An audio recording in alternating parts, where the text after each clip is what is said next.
Bueno, imaginemos un mundo en el que todos sus habitantes utilizásemos energías renovables y que consumiésemos de una forma responsable. Pues reducir las emisiones de CO2 es una de las prioridades que tenemos ahora mismo, ¿no? Cuidar de los ecosistemas, pero ya no solo porque sean bonitos y así nos guste ir a disfrutarlos, sino entendiendo que realmente son la base de nuestros sistemas socioeconómicos, que de ellos proceden lo que comemos, los materiales para hacer nuestro móvil o para construir nuestra casa. Entonces, aunque sea desde el pleno egoísmo, necesitamos cuidar de los ecosistemas porque tenemos que entender lo que perdemos cuando los dañamos. Una alimentación consciente, tender a una dieta flexitariana es fundamental, es una de las grandes cosas que podemos hacer como humanidad para realmente cambiar la dirección hacia la sostenibilidad. Y bueno, por supuesto, producción local, ecológica, de temporada. Imaginaros cuánto CO2 dejaríamos de emitir si nuestro alimento dejase de viajar por todo el planeta y comiésemos cosas de cercanía. Nada nuevo, cosas que hacían nuestros padres y nuestros abuelos, pero volver a esa forma sostenible de vivir. Y luego, por supuesto, el otro gran bloque es la economía circular, en un mundo en el que cerrásemos el ciclo y que nuestra basura se convirtiese de nuevo en nuestras materias primas. Eso sería fabuloso. No estamos tan lejos realmente, no estamos hablando de cosas que nadie no haya escuchado antes, ¿no? Pero bueno, vamos a ir un poquito atrás en el tiempo para entender muy bien dónde estamos, cómo hemos llegado aquí y qué consecuencias realmente estamos ocasionando en el planeta, ¿no? Y para ello me voy a ir 2 millones de años atrás, al Pleistoceno.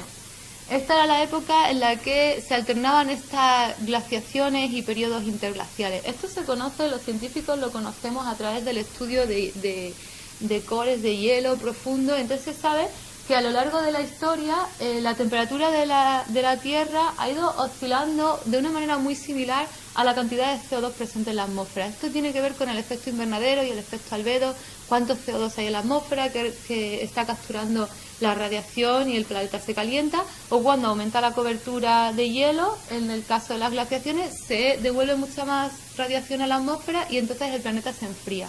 Esto está ocurriendo a lo largo de todo este tiempo en el que el Homo sapiens pues le costó mucho evolucionar o crear sociedades porque, pues imaginaros, las estaciones no eran previsibles, la agricultura no se podría ni siquiera imaginar porque de repente pues llegaba la glaciación y todo fuera, ¿no?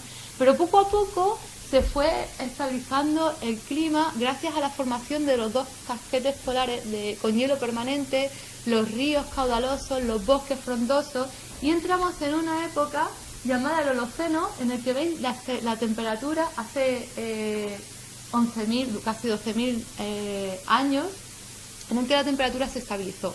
Estamos hablando que durante el Pleistoceno la temperatura media del planeta oscilaba en más o menos 10 grados. Esto puede decir, bueno, esto es lo que pasa aquí entre el verano y el invierno, pero estamos hablando del globo, de lo que pasa en el Ecuador y en los polos. Más o menos 10 grados daba lugar a esos periodos de glaciaciones y periodos interglaciares. Mientras que en el Holoceno la temperatura oscilaba en más o menos 1 grado. Entonces ahí se estabilizó el clima del planeta, las estaciones se hicieron previsibles, se desarrolló la agricultura y las civilizaciones basadas en que han dado lugar a lo que hoy conocemos como civilizaciones, ¿no? Sin embargo, desde hace solamente 200 años, desde la Revolución Industrial, hemos cambiado de era, porque toda la cantidad de CO2 que hemos emitido en 200 años desde la Revolución Industrial ha originado cambios tan grandes como los que ocurrieron naturalmente entre el Pleistoceno y el Holoceno, pero en tan solo 200 años. Imaginaros la barbaridad de impacto que estamos generando en el planeta. Y ahora los científicos llaman a esta era el Antropoceno, en la que estamos cambiando las cosas fuertemente. Hemos visto que a los cambios de CO2 les sigue un cambio de temperatura. Estamos notando que la temperatura del planeta está aumentando. El IPCC, que es el panel intergubernamental del cambio climático, son científicos expertos en el cambio climático. En su último informe nos han dicho que la temperatura del planeta ha aumentado en 1,06 grados, la temperatura media del planeta, en apenas 10 años. Esto ha pasado en 12.000 años y nosotros lo hemos hecho así de rápido, ¿no? Entonces, pues estas son las consecuencias. La temperatura está subiendo, pero es que como el CO2 no lo reduzcamos, ya no solo que dejemos de emitir, no lo reduzcamos, la temperatura va a subir pues exponencialmente y el clima va a ser cada vez más inestable. Y bueno, ahora más adelante vamos a entrar un poquito más en detalle, pero quería ponernos un poco en contexto de lo que realmente estamos haciendo cuando miramos atrás en la historia del planeta, ¿no? Y bueno, también esto está en gran parte debido al aumento exponencial de población que viene ocurriendo también desde la revolución industrial. Y bueno, cuando hablamos de cambio global, estamos hablando del famoso cambio climático que todos conocemos, pero cambio global estamos hablando del cambio que los seres humanos estamos ocasionando en el globo. Entonces vamos a hablar también de seguridad alimentaria, de contaminación y de la degradación de ecosistemas. Por supuesto, proponiendo soluciones. Aquí nadie se va a ir con una depresión, que está para deprimirse, pero nosotros queremos dar una vista a la esperanza. Por supuesto, para poder dar soluciones tenemos que conocer el problema, entonces hay que entrar en esa parte dura de lo que estamos ocasionando y ser responsables para poder realmente agarrarnos fuerte a las soluciones. Porque, como dice Jane Goodall, que es la científica protectora de los primates, no se puede pasar un solo día sin tener un impacto en el mundo que nos rodea. Lo que hacemos marca la diferencia y tenemos que decidir qué tipo de diferencia queremos hacer.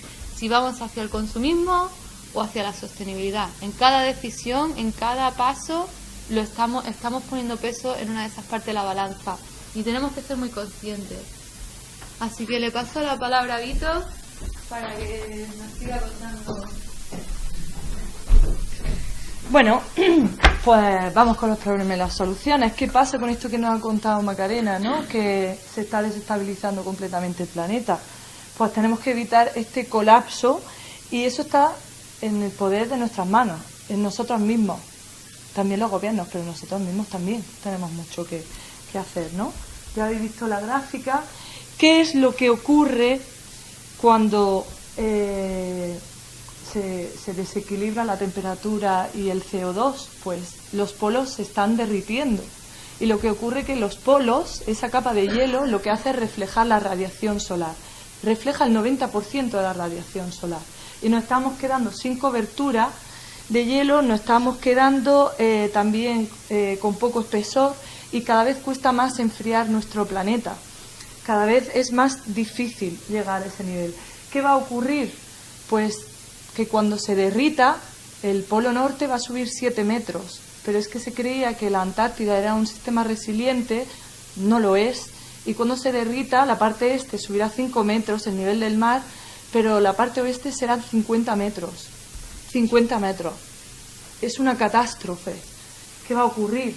Pues ciudades enteras inundadas. Estamos hablando de países, estamos hablando de catástrofes. Es una catástrofe total porque hay que pensar que la mitad de la población mundial vive en la costa. Ya existen los refugiados del cambio climático, ya hay desplazamientos de millones de personas. En 2019 era 1,5 millones de personas que se había desplazado. Pues para 2050 se pronostica, si esto no lo frenamos, será 1 de cada 7 personas las que nos vamos a tener que desplazar. Es una barbaridad. Ya no solo eso, sino que también este clima desata temporales, que ya lo hemos visto en la costa de Creta, ¿no? Camping que han tenido que evacuar, alteraciones en el equilibrio de nuestro clima, tormentas. También las zonas que son más templadas, como aquí, pues habrá mayores epidemias. Nosotros estamos en la parte buena del planeta, pero ya veréis que va a cambiar, ¿no?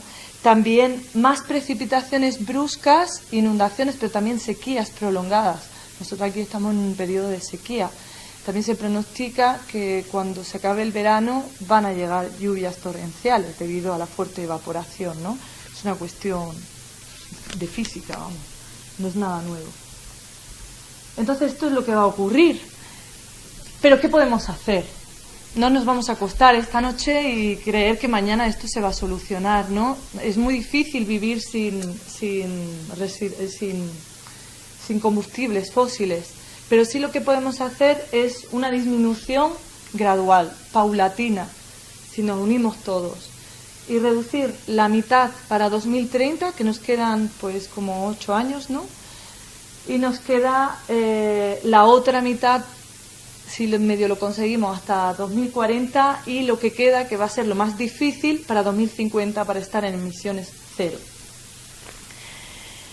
Esto obviamente tenemos que hacerlo todos juntos, tenemos que espabilar, o sea, esto es algo real, esto está ocurriendo y si todos nos unimos, cuanto más convencemos a la gente, la balanza que era la que los que estamos concienciados pues estaba menos abajo, pues se inclinará hacia el otro lado.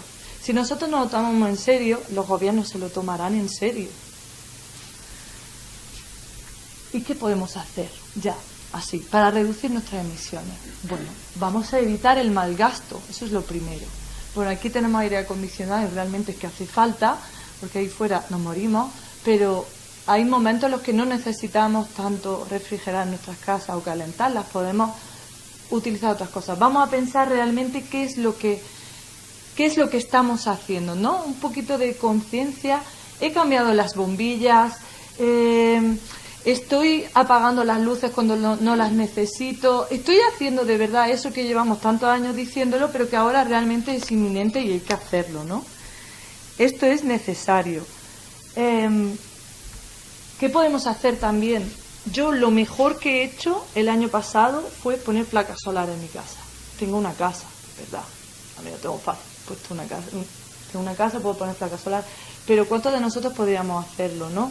O eso, apoyar, no sé quién dijo, apoyar la empresa de energías renovables. Yo llevo ya años pagando energías renovables. También hay hidrotermia, podemos apoyar organizaciones, en fin, hay muchas maneras de hacerlo, ¿no? Incluso si vivimos en edificios, ya las comunidades de propietarios están intentando realizar el cambio, ¿no? Y por supuesto consumir de manera consciente. O sea, la mayoría de nuestra manera de consumir es absolutamente impulsiva. No necesitamos tener tanto. Vamos a centrarnos más bien en la calidad que en la cantidad y apoyar a empresas de impacto social, empresas que lo estén realmente haciendo bien, que nos estén dando soluciones, que ya hay muchas. Ya que hace 10 años era más complicado, ahora es mucho más fácil. Y mi compañera va así. Segundo gran bloque, la contaminación. Y bueno, se me ha pasado a decir antes, porque esto me gusta también mucho decirlo, que realmente la vida en el planeta de los seres humanos es lo que realmente está aquí en juego. La vida en el planeta va a seguir sin nosotros, como ha hecho después de los dinosaurios, como ha hecho después de muchas extinciones masivas que han ocurrido ya en el planeta. La vida va a seguir. Lo que aquí realmente está en juego es las condiciones que nos permiten habitar el planeta. Entonces, realmente no es que tengamos que salvar a la Tierra, es que nos tenemos que salvar a nosotras y a nosotros. Y eso empieza por nosotras y nosotros. Y también dejar de lanzar balones fuera. Yo escucho muchas excusas. Es que mientras las empresas no hagan, es que mientras los gobiernos no hagan. Por supuesto, empresas y gobiernos tienen que hacer. Pero no vale excusarse en yo no tengo nada que hacer si ellos no hacen. Somos todas y todos empujando en la misma dirección.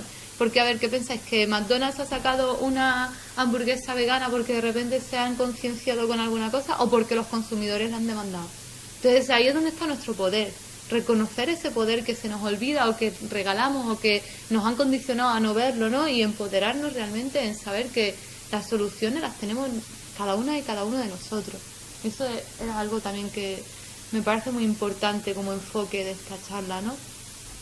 Y bueno, pues hablando de la contaminación, vamos a hablar un poquito del aire, del agua y del suelo, porque la contaminación del aire pues mata a 7 millones de personas al año y reduce nuestra esperanza de vida, la de cada una de nosotras y nosotros, en unos 3 años. Las razones que más causan la contaminación del aire, pues el tráfico rodado y la quema de bosques, que además en verano lo sufrimos fatal, y ya no solamente la cantidad de CO2 que se libera cuando se está quemando el bosque, es todo el CO2 que esos árboles ya no van a capturar. O sea, es que tiene un sentido doble.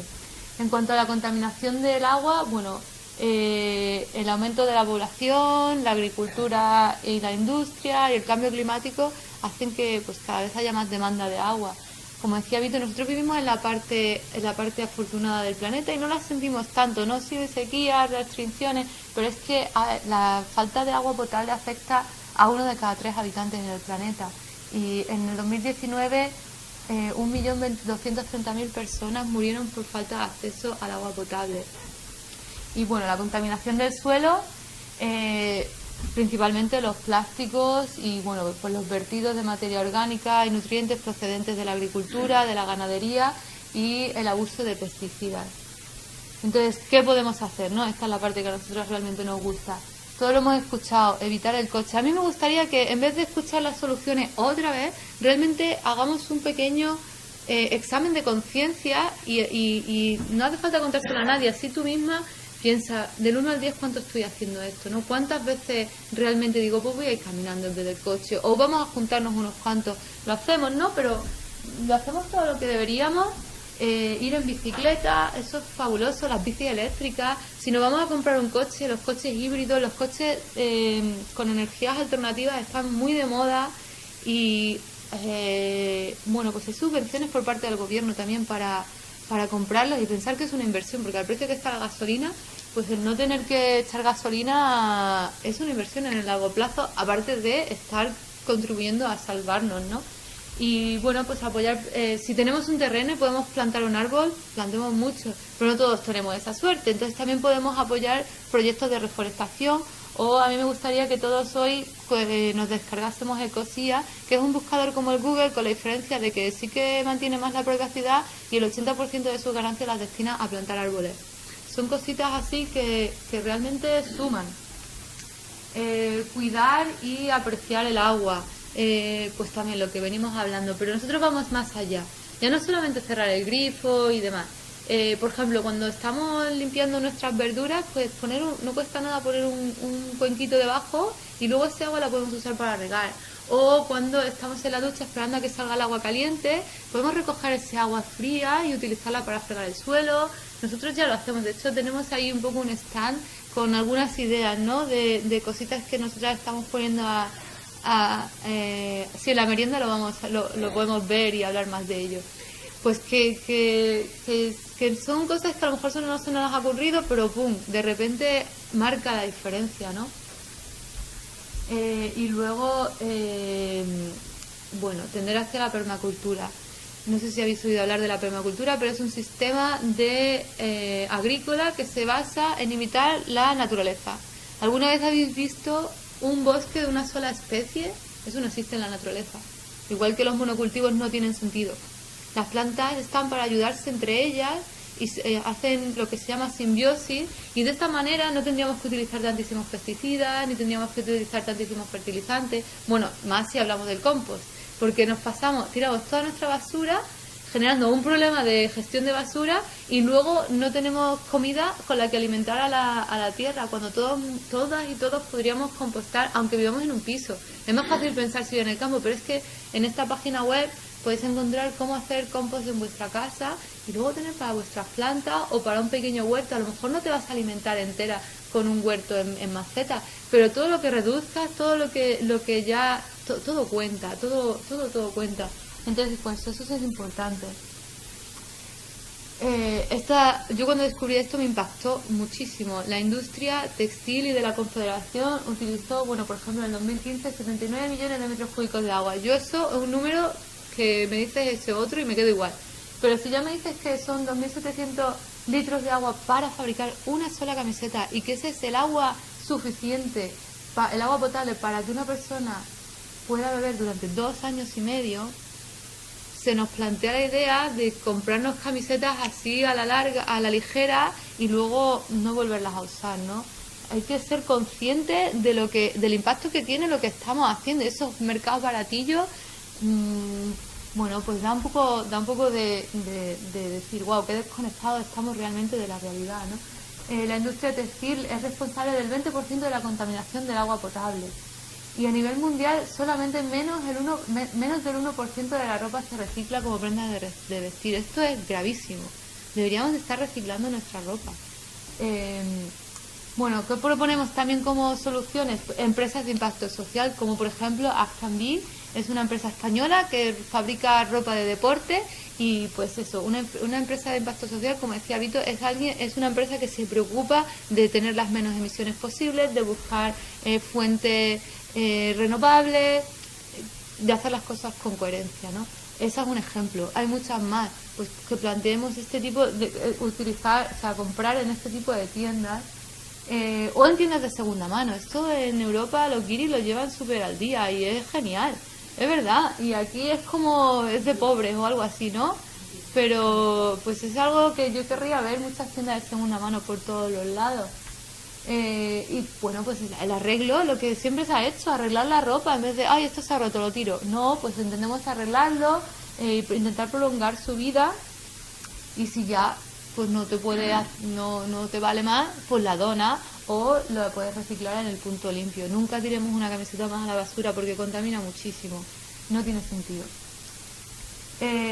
Igual con los residuos de aparatos eléctricos y electrónicos. Esto, estamos hablando de móviles, portátiles, electrodomésticos, todos los juguetes electrónicos, todas estas cosas que todas y todas tenemos ahora mismo en nuestras casas, que se rompen y acaban en un cajón o en el garaje.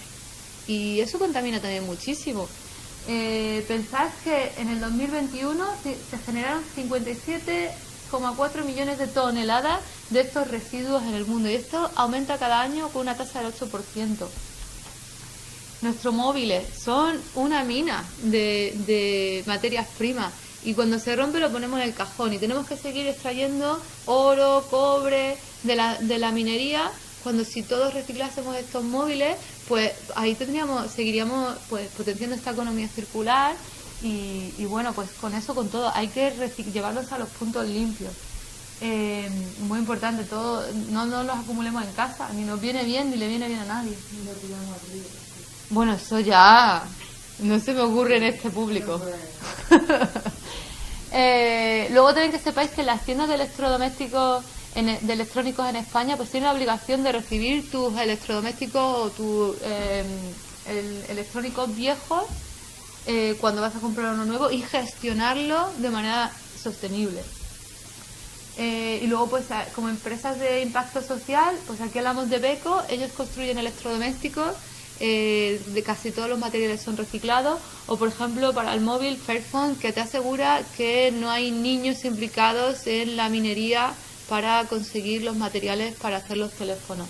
Y otra solución muy buena son los móviles reacondicionados. Esto está muy de moda ahora y a la gente le está gustando mucho, pues reutilizar móviles, claro. Y bueno, uno de los retos más grandes a los que nos enfrentamos los seres humanos es los plásticos. Lo de los plásticos se nos ha ido de las manos. Pensad que 8 millones de toneladas de plásticos son vertidas cada año en los océanos. Vuelve a ser un número que baila. Pero si hablamos de que un camión lleno de basura por minuto estamos vertiendo al océano en plástico. Estos son los números. Si seguimos así, en 2025 nuestros océanos tendrán 1 tonelada de plástico por cada 3 de pescado. 2025 dentro de 3 años.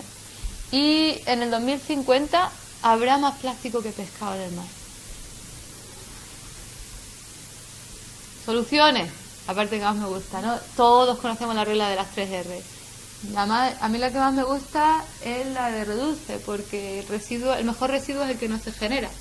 Y bueno, pues cuando no quede otra, pues vamos a reciclarlo, reutilizarlo, hacer lo mejor que podamos, como hablaban, bolsas de lona, tiendas a granel que vamos con nuestro botecito y no tenemos que generar tampoco residuos. Hay una guía que si alguien está interesada sobre cómo tender hacia residuos cero.